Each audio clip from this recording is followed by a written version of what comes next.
Listen, first of all, these guys were great, Leland, and thank you for giving me some time on your show.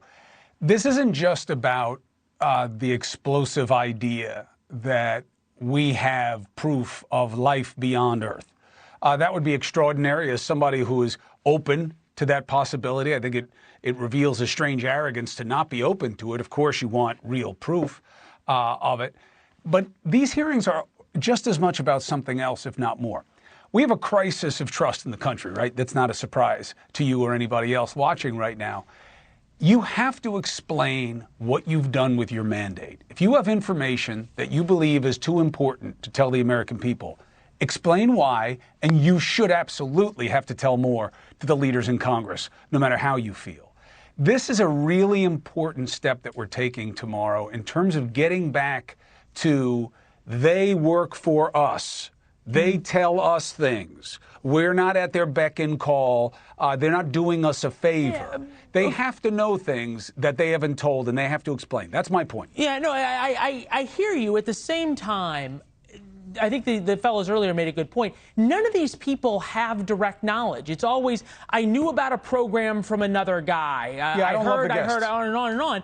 And at some point, I mean, I think we go back to say that when the F-117 stealth fighter was being developed, when the B-2 bomber was being developed, those were UFO sightings until they were dark government projects. And I'm wondering if this isn't just a little bit of indulgency in sort of what could be, because I don't see the chairman of the House Intel Committee coming out and going, boy, I don't see the Speaker of the House who would be briefed on these kinds of things, the Gang of Eight, who would say, hey, this is something you need to pay attention to. There's nobody, there's no former president who would have been briefed who goes, yeah, there might be something here.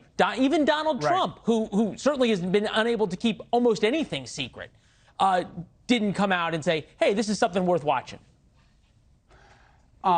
Look, I don't love the guests.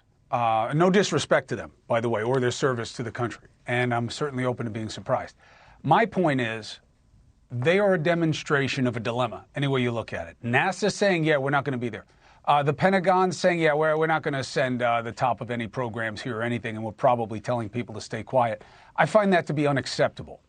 And this is about more than just whether or not the Gang of Eight or anybody knows about extraterrestrial life. Again, to me, that is a very remote situation. I'm talking about how government works. And frankly, Leland, my suspicion is, you know, people in elected office, they only care about transparency when it's in their favor, when they're playing it to advantage. And we have a crisis in the country. I mean, look, it's who do you have coming up on it tonight? I love what you're doing with your show because you're trying to fix it, Leland. You're trying to show people that you're going to be straight with them all the time, that they can trust what you're doing. I think that's part of the solution. So we have Brian Enton on with some exclusive reporting about people who will be suggestive of what kinds of information should come out tomorrow. We're also doing legal analysis on whether or not the Brian Kohberger, the man suspected of the murders of those Idaho college students, may have an alibi. And we'll go through that as well. And then, if for no other reason, you should watch the show tonight to wait for the phone call segment, because you want to see what I caught today. You want to see it. Okay?